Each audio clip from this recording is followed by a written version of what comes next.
আসসালামু আলাইকুম ভাই ব্রাদার, কি অবস্থা, কেমন আছো সবাই? আশা করি তোমরা সকলেই ভালো আছো। আজকে আমরা 1 ঘন্টা 30 মিনিট G36 দিয়ে ওয়েপন গ্লোরি পুশ করে মাগুরা টপ 10-এ ঢোকার চেষ্টা করব। প্রথম ম্যাচে অনেক খোঁজাখুঁজির পর G36 পেয়ে যাই। প্রথম কিল করে ফেলি G36 দিয়ে। এখানে আমি একটাকে ফুল ড্যামেজ দিয়ে রাশ করে দিই, টিমমেট কিল চুরি করে নেয় আর আমাকে একটা এনিমি থার্ড পার্টি করে মেরে দেয়। আমার ভালোবাসার টিমমেট আমাকে রিভাইভ করে দেয়। আমি আমার লুট বক্স থেকে G36 নিয়ে নিই। আমরা 4 জন টিমমেট গাড়ি নিয়ে ঘুরে বেড়াচ্ছিলাম। গাড়ি দিয়ে এখানে একটাকে ধাক্কা দিয়ে গাড়ি থেকে নেমে তাকে মেরে ফেলি। আকাশ থেকে রিভাইভ হয়ে একটা এনিমিক নামছিল, টিমমেট তাকে ফুল ড্যামেজ দিয়ে দেয়। আমি কিলটা চুরি করে নিই, গড়িতে করে সেফ জোনে চলে যাই। একটা এনিমিকে ডাউন করে দিই, কিন্তু কিল পায় না।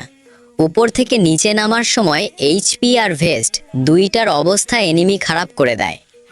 আমি একটা এনিমিকে আটো হেডশট মেরে দিই, কিন্তু রিভাইভ দিয়ে দেয়। একটা ফ্ল্যাশ গ্রেনেড মারলে আবার সে ডাউন হয়ে যায়। পিছন থেকে থার্ড পার্টি করে আমাকে ফুল ড্যামেজ দিয়ে দেয়। দুইটা এনিমিকেও আমিও ফুল ড্যামেজ দিয়ে দিই। আমি ওরিয়ন হলে ওরিয়ন ক্যারেক্টারের ড্যামেজে একটা এনিমি ডাউন হয়ে যায়। গ্লুয়াল ভেঙে আমি একটাকে মেরে দিই আর আমার একটা কিল চুরি হয়ে যায়। আর 3টে এনিমি ছিল, আমরা 4 জন রাশ দিয়ে দিই। আমি একটাকে ডাউন করি, টিমমেটরা 2টাকে মেরে দেয়। ম্যাচ বুইয়া হয়ে যায়। প্রথম ম্যাচে 100 পয়েন্ট পেয়ে যায়। দ্বিতীয় ম্যাচে G36 পাওয়ার পর ফাইট করতে যায়, কিন্তু আইরিশ ক্যারেক্টার ইউজ করে আমাকে কিল করে ফেলে। রিভাইভ হয়ে কিছুক্ষণ পর আমি পিস্তল দিয়ে একটা এনিমিকে ডাউন করি, আবার এনিমিও আমাকে M10 দিয়ে ডাউন করে দেয়। রিভাইভ হয়ে আমি G36 দিয়ে একটা এনিমিকে কিল করে ফেলি, কিন্তু এই এনিমির টিমমেট হঠাৎ করে এসে আমাকে কিল করে ফেলে।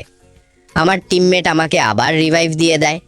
মানে কি বলবো, বারবার মরছি। তোমরা কেউ আবার বট বলো না, আমি তো বটই, বটকে তো বট বলবেই। আমি আবার গ্র্যাভিয়ার্ডে নেমে আমার লুট বক্স থেকে G36 নিয়ে নিই। এখানে একটা প্লেয়ার রিভাইভ হয়ে নামছিল, আমি তাকে আকাশ থেকে ডাউন করে ফিনিশ করে দিই। আমার সব টিমমেট চাঁদের দেশে চলে যায়। আমি ভাবলাম এই এনিমিটাকে চার্জ বুস্টার দিয়ে একটা শট দিয়ে G36 দিয়ে মারব, কিন্তু আমি ভুলবশত G36 দিয়েই মারা শুরু করে দিই। এনিমির কাছে ভালো বেস্ট থাকার কারণে G36 দিয়ে ড্যামেজই দিচ্ছিল না, তাই এখানে মারা খেয়ে যায়। ম্যাচ শেষে 53 গ্লোরি পায়। এই ম্যাচে আমি পুরাই ফালতু খেলছি। এরপরের ম্যাচে পিকে নামি। পিকে G36 খুব কম পাওয়া যায়। নেমেই MP40 দিয়ে একটা এনিমির মাথা খুলে পকেটে রেখে দিই। তারপর আরেকটা এনিমিকে MP40 জাতা দিয়ে মেরে দিই। G36 খুঁজে পাচ্ছি না। সামনে এনিমি, রাশ দিয়ে MP40 জাতা দিয়ে মেরে দিলাম।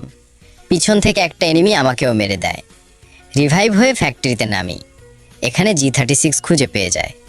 একটা এনিমি দাঁড়ায় লুট করেছিল। G36 দিয়ে হেডশটে এনিমিটাকে কিল করে ফেলি। হেডশটে কিল করলে গ্লোরি বেশি বাড়ে। আমি গাড়ি নিয়ে চিপায় ঢুকে যায়। একটা এনিমি এলে এনিমিটাকে G36 দিয়ে মেরে দিই। গ্লাইডার ব্যবহার করে সেলুনের উপরে উঠে যায়। সেলুনের উপর থেকে G36 দিয়ে একটাকে মেরে ফেলি। ফ্যাক্টরির হাতে ট্রিক্স ইউজ করছিলাম।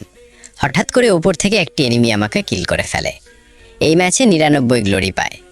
এভাবেই একটার পর একটা ম্যাচ খেলতে থাকি। এরকমভাবে চতুর্থ ম্যাচে 86 গ্লোরি পায়, পঞ্চম ম্যাচে 9 গ্লোরি পায়, ষষ্ঠ ম্যাচে 96 গ্লোরি পায়, সপ্তম ম্যাচে 100 গ্লোরি পায়। একইভাবে আমার 1 ঘন্টা 30 মিনিট 17টি ম্যাচ খেলার পর মাগুরা টাইটেল পায়, কিন্তু টপ 10-এ ঢুকতে পারি না, 18 নাম্বার হয়। এই ভিডিওতে 100টা লাইক হলে পরের ভিডিওতে আমি মাগুরা টপ 5-এ ঢুকবে। 100 লাইক না হলে টপ 10-এ ঢুকবো। সবাই ভিডিওটিতে একটি কমেন্ট ও লাইক করে দিও। চ্যানেল সাবস্ক্রাইব করা না থাকলে সাবস্ক্রাইব করে দিও।